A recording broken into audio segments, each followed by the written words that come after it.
Welcome to Flip Your Lid with Kim Honeycutt. Kim is a psychotherapist and executive director of ICU Talks, a mental health speaking ministry. This is a podcast about how to flip your lid and learning how to reconnect to who you really are. All right, Flip Your Lid audience, we got something really special for you today. I have Nicole Madonna. I could just say Madonna, then you would get really excited, but I have Nicole Madonna with me today, and I'm going to tell you a little bit about her. She received her MSW from Fordham University. She has an extensive background in college mental health, program development, training, and therapy with adults for the past 20 years. Her clinical focus has been in treating complex trauma, including survivors of sexual and interpersonal violence, grief and loss, intersectional identities, and the trauma associated with this. Work with the LGBT community, specifically transgender and gender non-conforming individuals, and crisis intervention and assessment. She's bilingual in Spanish and spent most of her professional life working and living in communities of predominantly Spanish-speaking individuals and families. She has an eclectic approach to treating individuals. She incorporates feminist theory, relational cultural theory, and existential and narrative therapy. She is trained in ACT, cognitive behavioral therapy, and various crisis and trauma response and intervention techniques. She utilizes an intersectional social justice lens to help people work with all aspects of their own experience in helping her with their clients' experiences as well. So welcome, Nicole. Thank you so much for being here. Thank you so much for having me, Kim. I'm really excited to share this piece of knowledge with the audience. Well, I know you have a lot of knowledge, and I want to start with where we normally start with everybody, and that's just kind of understanding what life event, what experience did you have that really flipped your lid, disconnected you from who you are, and what measures did you have to take to reconnect to who you really turn out to be? I was contemplating this before today, and there were so many developmental life moments. So I decided to go with a more recent one that plays into this imposter syndrome stuff that really came up for me. And I went through a period of really sort of a professional identity crisis. As a therapist, as you know, as a mental health provider, it's very draining at times. And I was feeling really high levels of burnout and compassion fatigue, especially working with so much trauma. And there was a long time that I was looking to get out of therapy and do something else, and maybe more administrative, maybe more kind of an elevated director, but just not doing any therapy. And then COVID hit. And as a college mental health professional, most of our students left and went out of state. And then we have licensure restrictions that impede on our ability to really serve them. And my caseload went from enormous to almost nothing. Wow. And for me, my sort of silver, or I think now more like platinum lining moment was that it really helped kind of refresh my brain and help me reconnect to my why and why I wanted to first be in social work and do this work and provide my services to people, and really how to reframe how to align with them in a different way. And I started a private practice during COVID. And really, honestly, what I did as a professional was engage in therapy with another therapist that specializes in working with therapists. So we're a special breed, I think, and we know what we need to do most of the time, but we can't really do that to ourselves. So her influence and her ability to help me focus and align with that why and my purpose on a bigger level, or realign with it, was mind-blowing for me. And I'm in a completely different place, 7-8 months later that we've been in COVID, I don't even know anymore. Right. So that's something that more recently really challenged the way that I think about myself as a professional, as a parent, as just a human being, and what I want that to be, and what do I want the next part of my career and legacy to look like. That takes a lot of courage to be that accomplished is what you're doing, because you and I both know therapists who started their private practice and it never accelerated, it never got anywhere. It takes a lot of prior internal work to externalize that in a way that the client patient can experience something different. Yeah. So to reach that pinnacle and then to decide how do you shift Mm-hmm. in a way that affirms who you really are? Yeah. Yeah. Yeah. And reading your bio, obviously you're very affirming of people, very loving, very empathetic. And so to be that loving and then start having some compassion fatigue. So I'm wondering, could you speak a little bit into that? Yeah, it was so challenging for me. And that's actually what triggered me to initially start therapy on myself. And I found this incredible therapist, and she and I really honed in and focused on the compassion fatigue. I had just taken on the role as director at the counseling services where I work, and I knew that I was going to have to hold space for an enormous amount of clients along with the administrative duties. And I was also going through some personal crisis. I was going through a divorce at the time. Wow. And I didn't want to pass up on that opportunity to further my career. And so I had to figure out how to do that all at once. And so engaging in my own therapy was really critical to that. So she really helped me to look at that, and she did a lot with internal family systems. Yeah, I love my all of imposter that. syndrome was just flaring all over the place, and I'll talk a little bit more about that. But for me, it was really deeply rooted in my perfectionism and sense of responsibility and being the eldest, and just a lot of things. And so I kind of really needed to reconcile with a lot of that before I could really accept that I was worthy. I put in the work and earned things that I had in my career and my life. So that was really instrumental for me, was working with her. And I'm not trained in internal family systems. And that was also incredible, to be a therapist and have something done that I don't know anything about or I know minimal about. Right. So that was actually really helpful. So I suggest that if you're a therapist and you want to seek therapy, find someone who does things a little differently than your style, so that you can really adhere to what they're saying and really hear them. That's a great suggestion, because it means you walk in humbly, And already acknowledge and open, absolutely already acknowledging something that you don't know. Yeah. Because actually people expect us to know about every aspect of anything. Yes.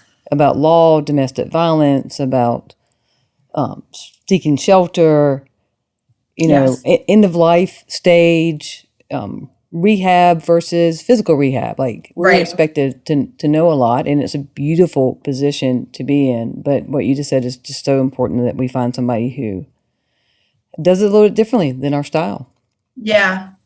And that's become the focus of my practice. I wanted to focus on helping other mental health providers, activists, advocates, medical professionals, kind of frontline responders, especially during human crisis, whether it's a pandemic or a family crisis or whatever that looks like for our clients. But we need a special space held for us Really because we still have to work and produce and do what we need to do to serve others. And we can't do that if we're not feeling whole.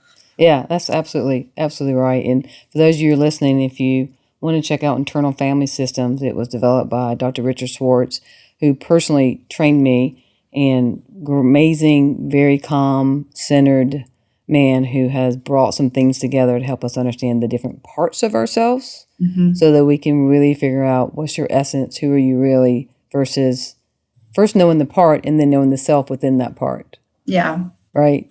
Yeah. It's a lot of fun, actually, if you can get really into the parts and integrating them. Yeah. When I'm done with my work with her, I'm going to get trained in it. Yeah, absolutely. Yeah. Yeah. Well, I can tell it's resonated with you. Yes, right? completely. Yeah. It was mind blowing. It was probably the best therapeutic experience I've had in my adult life. Yeah. Strong statement. Because I didn't know what it was, and I was able to not overthink and process and intellectualize. Which is all part of perfectionism. Right. Right. Absolutely. Right. Yeah. Yeah. So there's a lot of connection in perfectionism, because that goes into shame and blame. Because a lot of people who try to be perfect, they're hiding. They don't want anybody to see anything wrong with them, because they're already blaming themselves for something significant.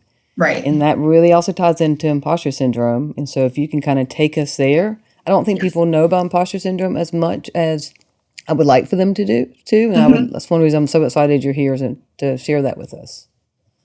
Yeah, and imposter syndrome sounds so fancy, probably because it was a term that was coined by psychologists.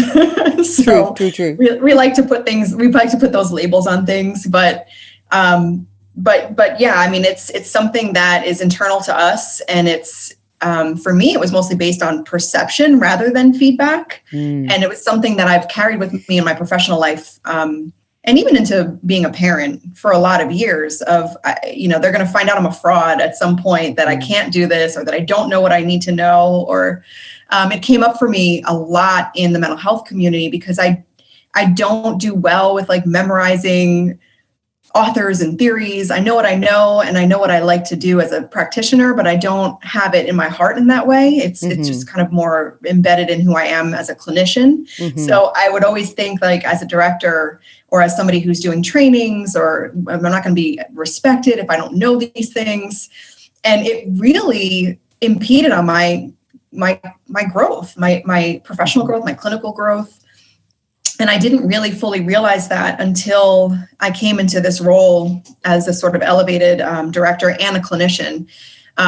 So that was something that, as I reflected on it, not just in therapy, but just being introspective about who I am as a therapist, I said, like, where did that come from? Like, how do I overcome that? Because I feel like, not just because I've been in the field a long time, but because I have focused so strongly in certain areas and want to be able to give back what I've learned and to hold space for clients that, maybe other therapists don't know how to do that for. And how do I really integrate those parts of myself so that I can feel like I know what I'm talking about in the moment, and not let it hold me back and cause a lot of anxiety. Right. So you started identifying that you were hiding parts of yourself. Yes.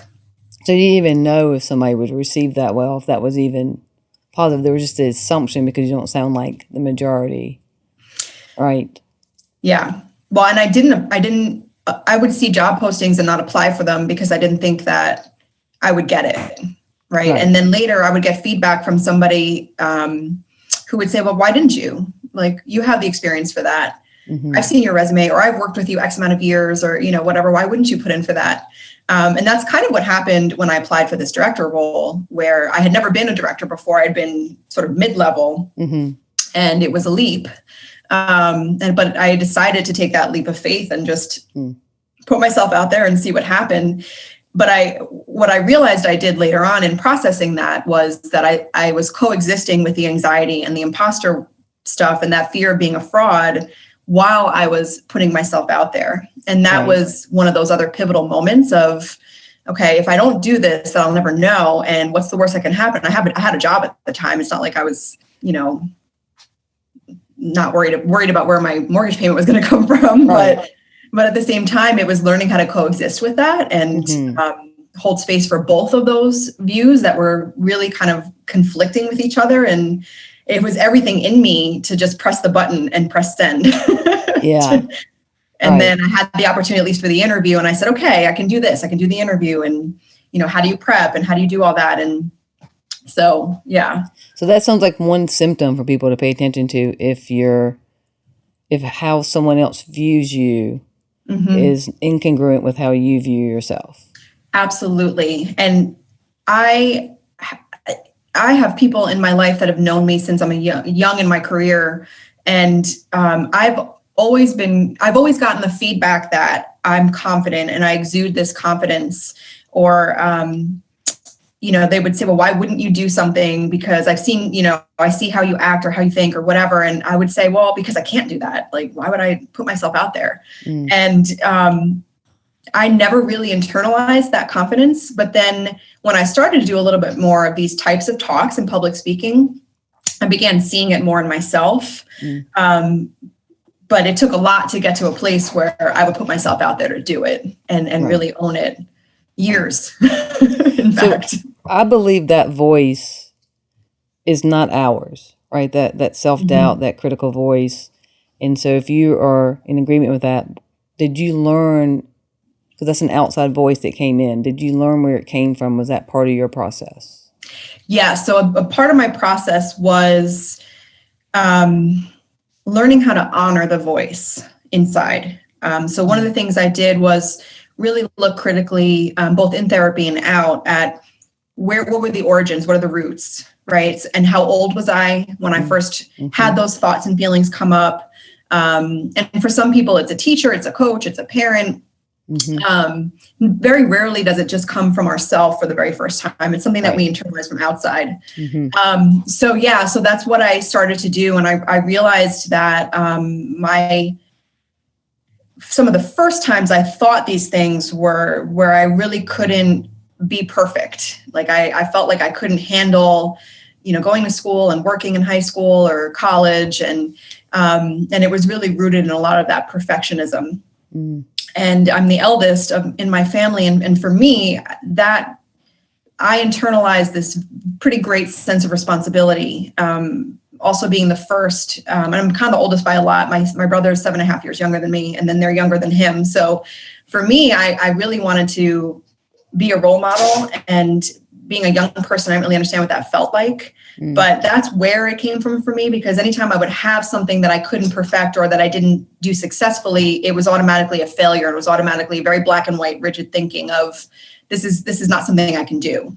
And so that was really permeated adolescence up into high school and college. Do you think that's a natural role that a firstborn goes into, or are parents unintentionally giving messages that encourage the oldest one to help out, kind of thing, to be that person?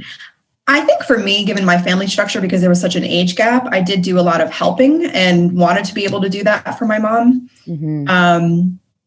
And I was never, I don't know if anybody who's listening knows me, I hate cleaning, and that was just never my strong suit. Amen. So, who said we had to do that anyway? So that was always a bone of contention growing up with me and my mom. Right. I think there were moments like that would come up, and I would feel like I couldn't perform or couldn't do something good enough to help. And it wasn't necessarily a direct message from her. It was something that I just felt like I wanted to do. And then I think that trickled out into learning as a social work student, learning how to come to terms with some of the things that I had gone through as a child, and going to my own therapy and going through that, but also having it all kicked up when you're in school for counseling or social work. Right. You kind of have your stuff put in your face a little bit. And hearing from professors, well, if you don't work on your stuff, you're not going to be a good therapist. Right. And being 19 or 20 years old and freaking out about, wow, maybe I made the wrong career choice then if I can't handle all this. Right. And that was the professional voice was several professors that would critique and criticize, and not just me, it would be all of us. And then immediately going to therapy and trying to work on it and trying to expedite that process. That's not how things work. And then, when I graduated, I didn't go into therapy. I actually went into programming and development, because I thought, well, I can't do therapy because I haven't resolved my stuff. Wow. That's what you just said. So important for people to hear, of how when it comes critically, or if it's said out there and it touches on something critically inside that critical voice, how it really is significant. Yeah. It paused things for a little while. I mean, obviously you turned out great and dealt with it, but that's a heavy messaging. I can't deal with my stuff, so therefore I can't do what I love. That's heavy. And it was really my first lesson in this field of how our words carry so much power. Yeah, say that again. Our words carry so much power. And that was a very humbling moment for me when I realized that I don't feel like I lost time in my career, because I think the work I did in the beginning was significant and helpful, and for me and the people I served. But if I didn't come back full circle and have another mentor later on that was encouraging and compassionate and helpful, I don't know if I would have. Yeah. So that's a really good point. Who was your mentor? Who came in and saw the truth in you? My aunt at the time owned an employee assistance program. And after college, I went to Arizona as a VISTA volunteer. It was through the AmeriCorps program, and it was right when it all first started. So it was an amazing experience. It's kind of like the Domestic Peace Corps, for those of you that don't know. So I lived in Arizona for 3 years. One of them was with AmeriCorps. And I wanted to come back to New York, where my family's from, because I wanted to go to Fordham. It's where my grandfather went. They had an amazing program. I would be able to combine clinical work and administrative work, because I was still on the fence about being a clinician. But I didn't want to close it off because of the things that I had done in the work in Arizona. So my aunt hired me to do some provider relations work while I was in grad school in New York City. And she, working with her and then all the rest of the clinical staff there, the environment was so warm and welcoming and affirming. And I got validated in so many ways of the path, this kind of zigzag I took. So really there was everybody who worked there mentored me in their own way, but my aunt really took me under her wing, and she had an MSW as well and a business background and kind of combined them. Oh, that's great. So that's what I saw myself doing. I didn't see myself as a pure clinician at that point still. Right. Yeah. No, that's great. And that is the necessary environment, that warmth, and to be affirmed. Was that part of your experience that led you to be affirming towards people who are marginalized?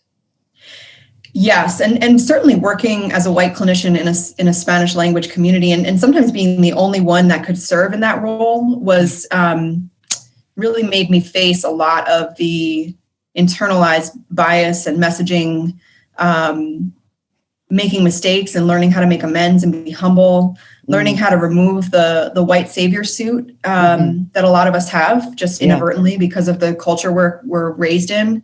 And really humbling myself to really serving alongside the community versus for. Right. And that really is a difference, right? And did something in particular happen that helped you to know that it's not your job to save somebody, that it's not that the white savior complex? Like, did something significant happen where it was like a lot of little things that added up and it helped you start to realize that it's more of a supportive role? I think it was my role in Arizona was it was more about connecting people to social services and creating programs and opportunities that didn't exist in the community. So as I got out there more and met families and spoke to them about what they needed, it just became sort of the natural shedding of that layer. Because what I thought I knew, I didn't know, and I needed to do my own research and not use them for the research, but really to kind of understand the community, understand the structure, understand the history. And the school that I worked at, the community I worked at was on the old Route 69, old Highway 69. And in that particular section, there was a lot of hotels that had become very run down, and most of my families lived in there, and they were by the hour or by the day or sometimes by the week. So technically they were all considered by the federal statute homeless. Right. So there was multiple times where I was confronted with it. One of which was at a food drive I did, and I was distributing food to families. And it was also my first lesson of how you have to ask for help, because I should have had food for 450 families and I only served 300 because I had no process or structure and I didn't know what I was doing. Right. And I didn't ask for help because I didn't want to be looked at as weak or somebody that couldn't handle it. Yeah. Is that a fear of yours, is being perceived as weak? It was, yes. Yeah. It was for a long time. Or just that I didn't know what I was doing. But like, it's okay. Nobody knows what they're doing. Right. I mean, we're all learning. Right. There's freedom in that. I mean, right. Yeah. So someone called you out. I wish I could have known that at 21. Right. Yeah. So someone called you out during that, or? Yeah, they called me out, and I speak Spanish. I'm not quite as fluent as I was back then, but I spoke Spanish to a family that didn't speak Spanish, and they spoke English because I didn't have the understanding because of my lack of knowledge and doing my own research and my own work. Didn't understand the difference between some of the Chicano families who might have been from Arizona and didn't speak Spanish, and maybe families who had immigrated from Mexico. Like, I didn't think about it. So that was one of the first times that my ignorance and my privilege was kind of put in my face, and that idea of good intentions are good intentions, but you also have to know what you're doing with the good intentions and make sure they land in a good way. The cultural awareness. Absolutely. Right. Yeah. Right. So, and it's really part of the beauty, I think, of getting a master's in social work. I don't think people realize how expansive it is, and then go micro or macro or micro. There's so many different things. Like, it's a really wonderful degree, but it doesn't mean you automatically know what you're going to do, because you can go work at DSS, you can go be director of a college, or you can go in private practice. It is vast, and so that was why I chose this field, because of that, because it was so diverse. It's very and I diverse. knew I wasn't going to get stuck in one area, that I could do so much. Yeah. So I'd love to know how you got into, and I'm assuming you've provided therapy for transgender and gender non-conforming individuals. Mm-hmm. And partially why that excites me, I want to ask, is that my whole career, usually at some point in time, I've had someone within who's transgendered, who's gone from male to female or female to male. And I consider it absolute privilege. They're the bravest people I've ever met. Incredible. And other therapists have never had this experience. They've never had anybody walk in the door in the first place. Yes. So I'd love to hear your background about that. I actually had the amazing opportunity to work with a graduate assistant when I was working at UNC Charlotte, who is now, I did his clinical supervision as well when he graduated from the UNCC social work program, and he identified as transgender. And he and I came up with trainings together where we would sort of model the aspiring ally / accomplice experience, and he would tell his story, and we collaborated pretty heavily on that and became very good friends after that as well. Mm-hmm. And so he really brought that into my world. And then I served on the board of Transcend Charlotte. I was one of the founding board members in the first 3 years or so of his existence. It's still around. I just stepped off the board to step off and give opportunity and not take up the space.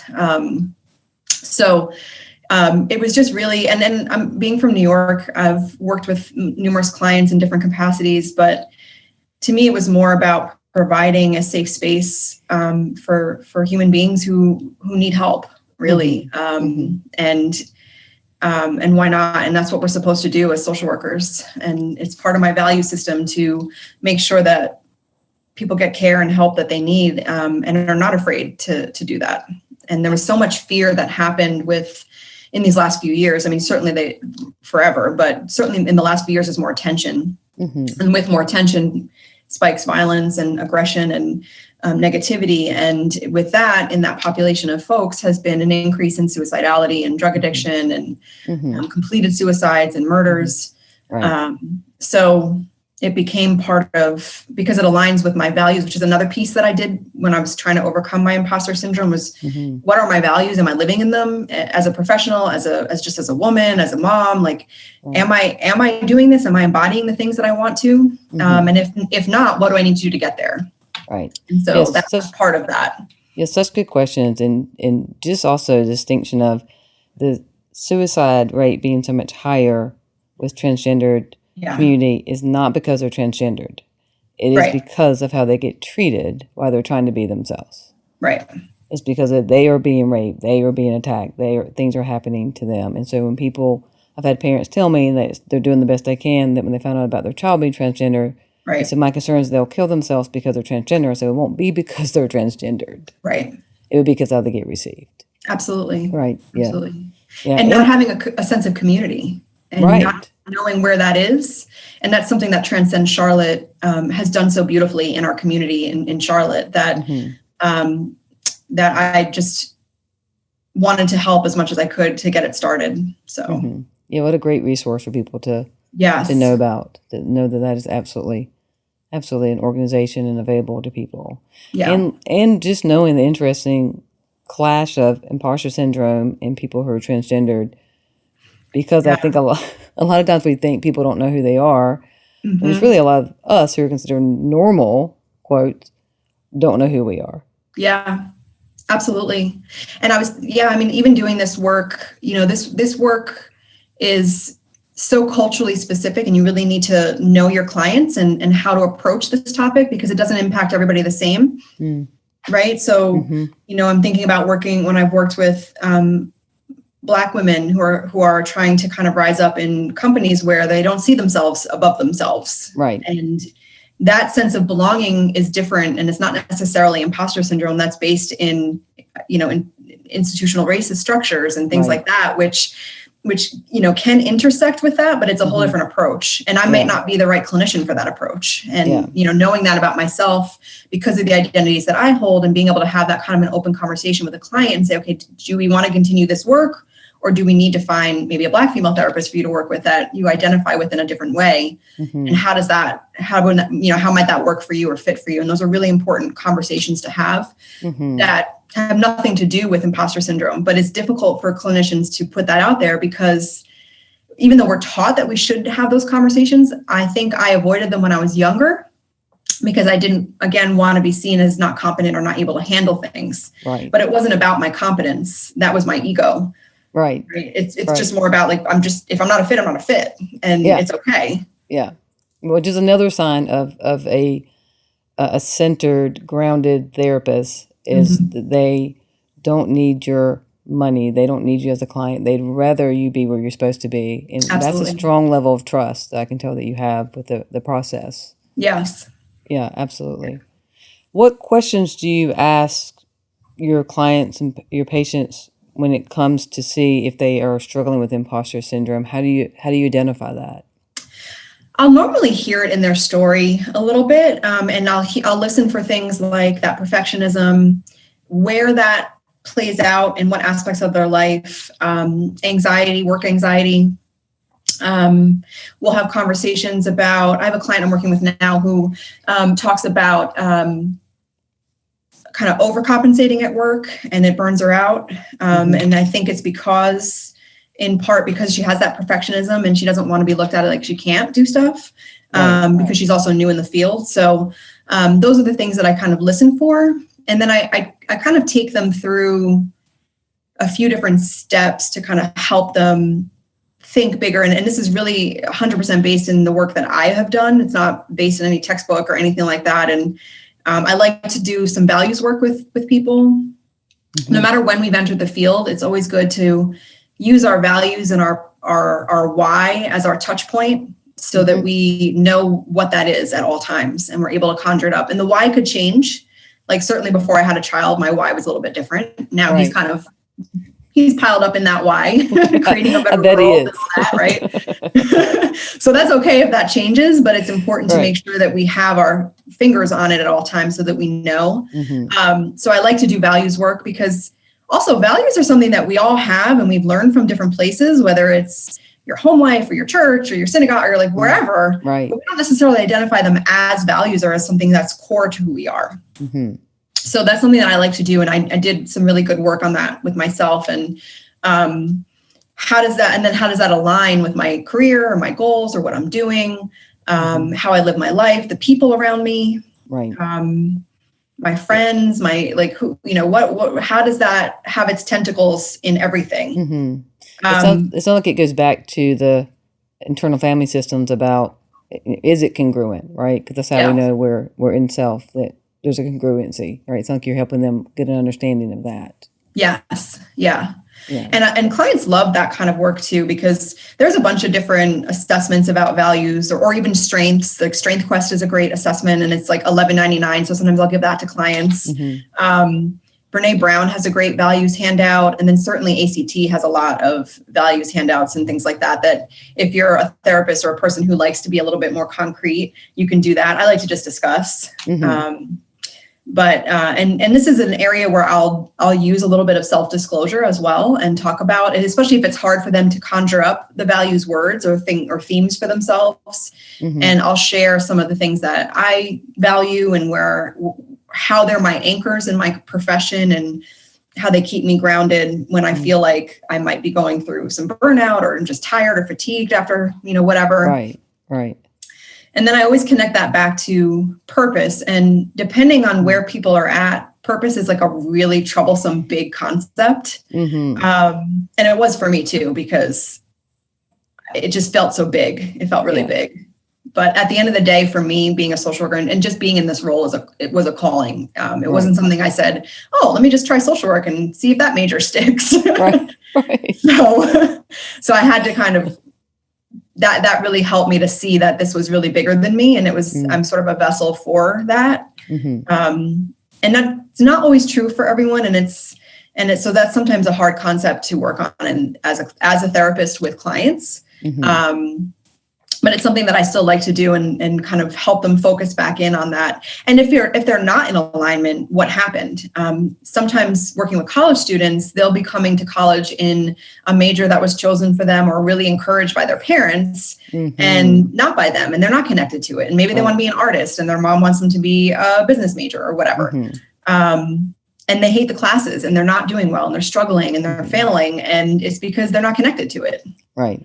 Yeah, there's incredible tension when there's a condition placed on you, like what major you should have, what you should do for the rest of your life, and you're trying to please a parent because you innately want your parents' approval. And so to have someone like you that's present who can help them see on their own of what's happening. Yeah. Can you talk a little bit more about the therapy, the acceptance and commitment therapy, and what that's been like for you? Yeah, I love ACT. ACT came to me by accident, and it was probably about 8 or 10 years ago. I was in supervision. At the time I was working in the Bronx at a college counseling center, and I was discussing a client that had an attempted sexual assault, maybe a block away from her building. And it was a neighborhood she grew up in, and she was feeling very unsafe and insecure. And so I was describing this in my interventions with my supervisor, and she said, "Oh, that sounds like ACT." And I said, "What's that?" Tell me more. Right. At the time, I was struggling with my clinical identity because I was a newer clinician, because remember, I didn't do clinical work first out. That was my first clinical position. So I said, "Oh, well, tell me more about that." And so she gave me all these books from her bookshelf, and, Russ Harris is sort of the father, I guess, if you want to call him that, right? And I just loved the concept at the very basic concept of, I accept that I'm not in a good place, but I'm still committed to the things that I value, or my work ethic or school or whatever that is. And I'm going to press forward and stay committed to completing those things. And I think in particular, I've utilized it a lot with trauma clients, because trauma and especially interpersonal or sexual trauma is something that it's one of those things that happens on your lifeline that really can sever. And there's a before and after. Yes. And there's not a lot of understanding as to why me, right? And why, and it brings people to question so much about their safety and security in the world, or their identities, if they were targeted for that, or, whatever the case may be.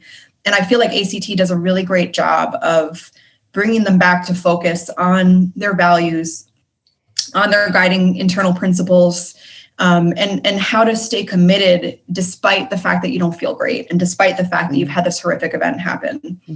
So I don't necessarily practice it in its purest, although I've studied it in its pure forms. I like to kind of take what I need from things and leave the rest. Which is why I call myself more eclectic. And but I love that, and that's where I do a lot of the values work from, is the ACT values work. Yeah. And I think you've done, well, it's obvious you've done something that a lot of people don't do. And that is it's just, I have my chemism, right? Like I studied all these modalities. I figured out what worked for me, and then I threw me in it. Yes. And I really, really hear that clearly with you, that you very much have your personality and your love for people in everything that you do. And that's what really wraps up any modality. That's the glue of it. Absolutely. Thank you. Yeah. And that's not something you can learn in a book, and it's something you have to do by practice. Right. Although now that I've been in the practice a little while, when I have interns or MSW students, it's where I start with them, because I never got that messaging as a young clinician. Right. It was always by the book, right? I mean, and we need to. We have testing and whatever. I mean, that's that, of course. But that authenticity and bringing of yourself in the clinical space is not something you can ever learn until you're doing it. And we need guides to help us with that.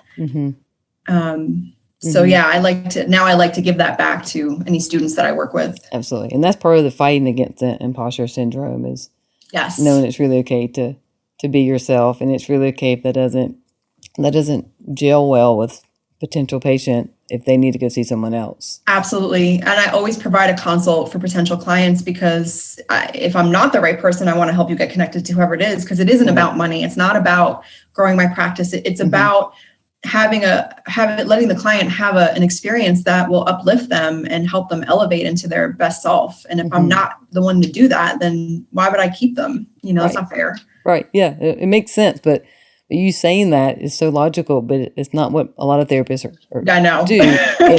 Because they haven't been taught that. They don't have the emotional freedom yet or capacity for it, or they really do need to pay their mortgage, and it becomes about that for them. Right. Absolutely. And I understand that. Yeah.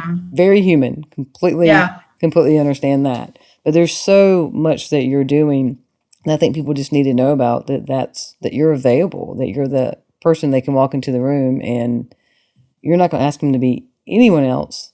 They're asking themselves to be someone else, to be in a different place, to find out more who they are. That's very different than a therapist, because then we just become the not good enough mom. Yes, exactly. Right. Yeah. Exactly. People have had enough of that. Exactly. Yeah. I always joke with my colleagues that when I first started in college mental health, I was the cool aunt, and now I'm definitely the mom. Like, I could have definitely had these kids. So I also had to come to terms with that. Right, I'm not who I thought I was anymore. Right. Yeah. How did that shift at the age of 12? How did that just happen? Right? I know, right? Yeah. Exactly. Yeah. Completely. Yeah, it sounds like you bring a lot of fun into it, even though it's very serious, especially knowing that you do a lot with complex PTSD. Yeah. Well, and it's such a basic concept, but I do firmly believe in being where the client is at. And when it comes to engagement, having worked with college students for so many years, there's some times that I've done a first session that we just talk about their likes and dislikes and what's on their playlist. Yeah. Because they've never been to a therapist before, or they've never had a positive experience. And we have a lot of, it's too egotistical to have somebody in your office and say, well, they should just trust me because I am who I am. Right. There's a lot of things that go into that trust. There's a lot of complexity. There's a lot of layers to that, given this, depending on the identity and the space that you take up in the room. So I never go in there thinking that I'm the best person, I'm the expert, I'm higher than, even though there's a natural hierarchy, I think that happens no matter what you try to do to erase it. It's still not something that I embody. I don't believe in that. Right. Yeah. Which again goes back to why you can have a spectrum of people, like people across the spectrum can come and be a part of what you have to offer. Right. And still have a specialty at the same time, still have your way of helping people, that works for you. What's been the most surprising thing for you as a therapist? I'm trying to think. Wow, that's a good question. I think just being able to have a front seat to the beauty of human resiliency. Nothing specific is surprising. It's just having worked with trauma and the layers of it so many years, I'm just so in awe of how they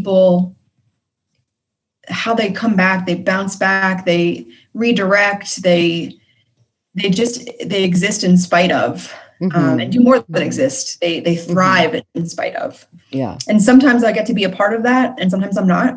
Sometimes it's just me kind of sitting in the passenger seat with them. Sometimes I help them drive, just depends on what they need.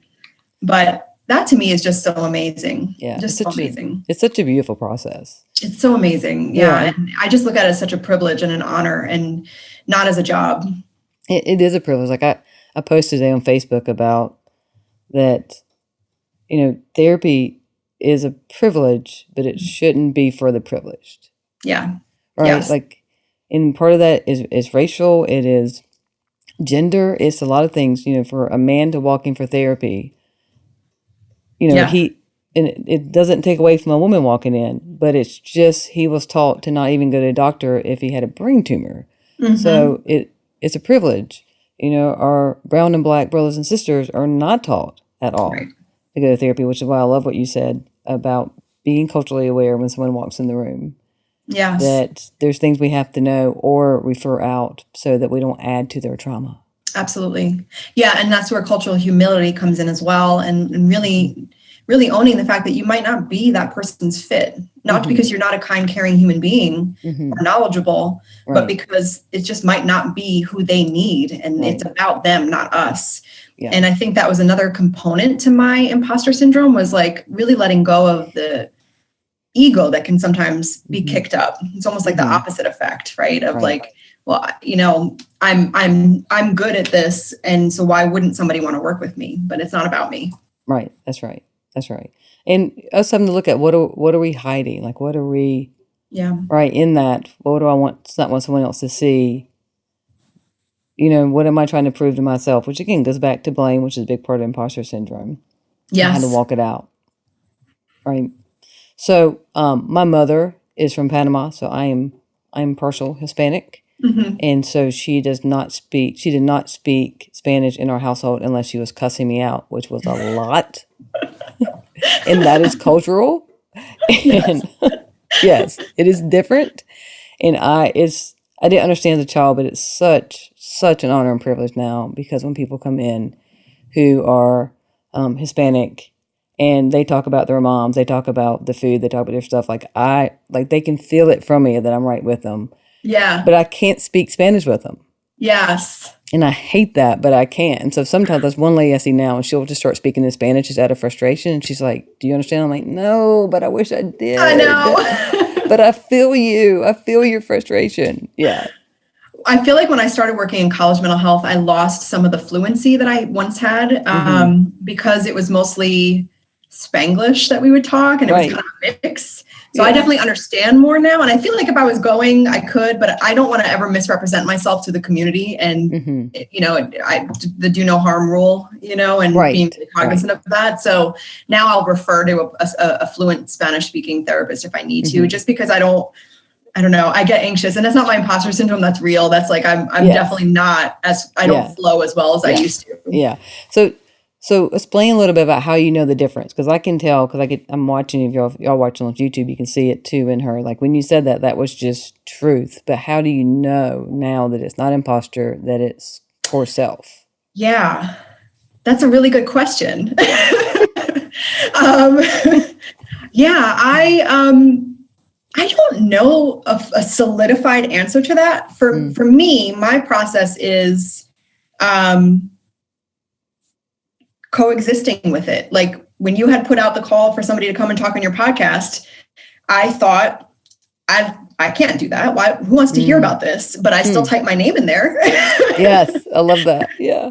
You know, and it's just learning how to own my authentic self enough to say, I have something that's going to touch someone's life. And this is a message that I want to share. And I'm going to do it even if I have some anxiety about it, or even if I stumble. Right. Or even if I say too much or like too much or whatever, I'm not perfect at it. Right. And because that's part of my gift of being imperfect and showing that and how people do that. So for me, it's more like, okay, I see something as an opportunity now, and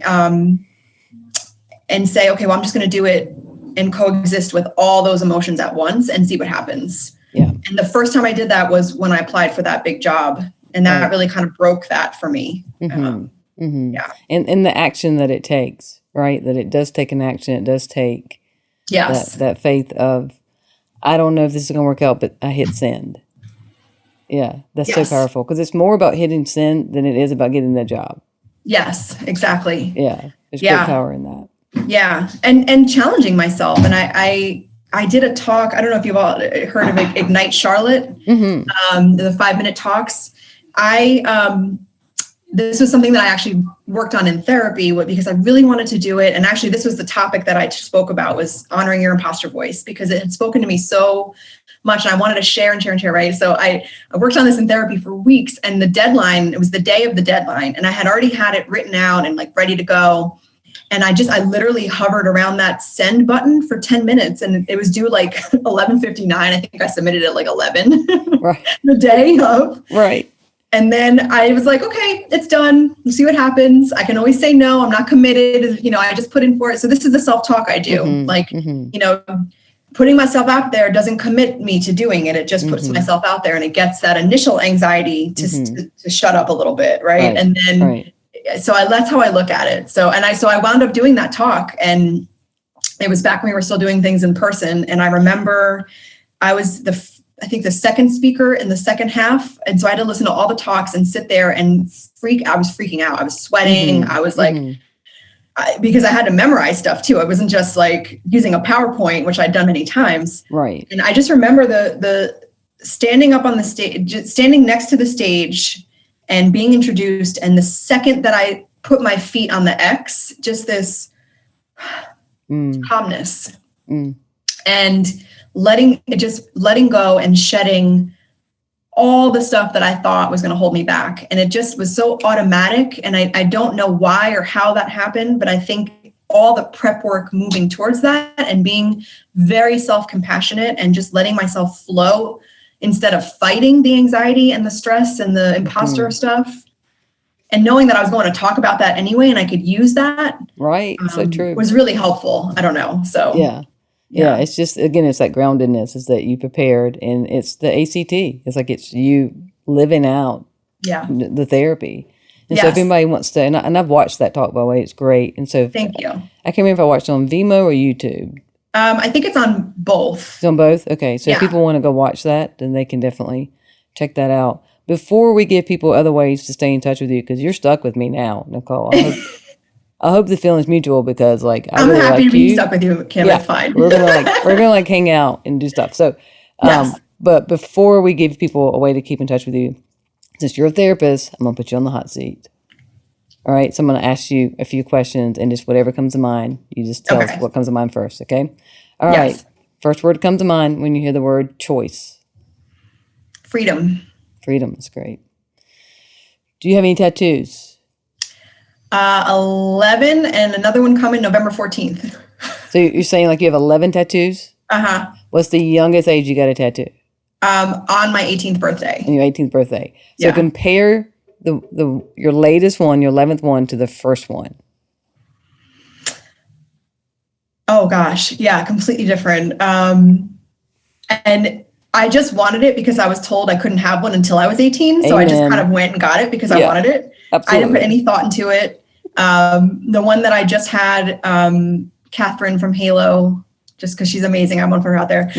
She helped me create this amazing, really life transition piece, which is I started designing it after my divorce and during my divorce, and then built on it. And so it was very, very significant. It represents all my human anchors, my son, my mom, my siblings. So very different, much more thought put into it. Yeah, it's like it represents freedom for you. The word you chose for choice is the freedom. And it ties into my business. They're actually lotus flowers because the lotus, the myth of the lotus, not the myth, the story of the lotus is that it, comes up and blossoms through the mud and is pure and beautiful once it comes up. And that's kind of how I feel like I came out of some of the darker times in my life. Yeah, that makes total sense. I love that. Yeah. Okay, what is on your nightstand? A glass of water, probably from last night still. Hair ties and a cell phone charger. I try to keep it simple. Keep it simple. I love it. I love it. All right. So if you could go back and talk to your high school teachers, what would you want them to know about you? I would want to thank them. I was going through high school was really, really rough for me. And I really felt that my English teacher would check in with me all the time, and she never pushed me to talk about my stuff, but she always wanted me to know that I could. And I don't know that I had the capacity for gratefulness, given that it was such a dark time.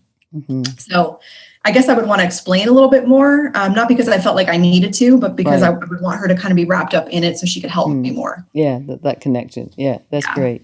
Who do you admire the most? Present company excluded.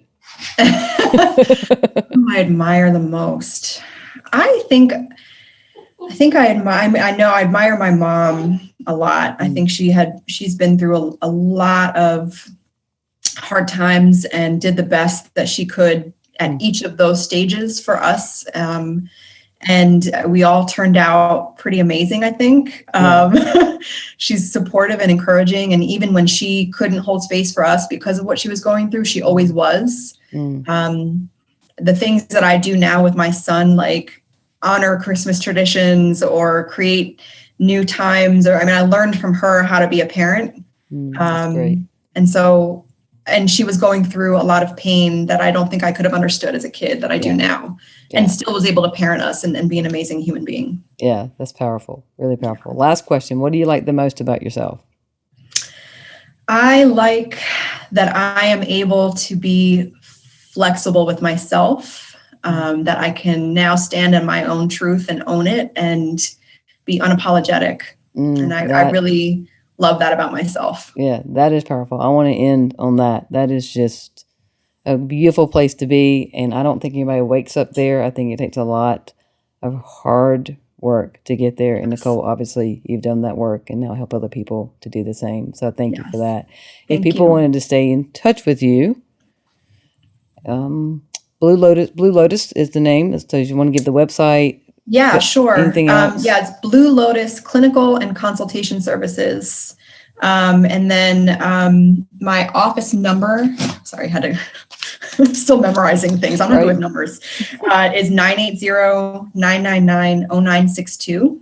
So people can call and schedule a consult. I also see LCSWA or associate level for supervision. And everything I talked about is how I am as a supervisor. And I feel really strongly about giving back in that capacity as well. So yeah, that is so strong. Well, thank you for your wisdom, for your time, and your compassion and heart. Really, really appreciate you being part of this.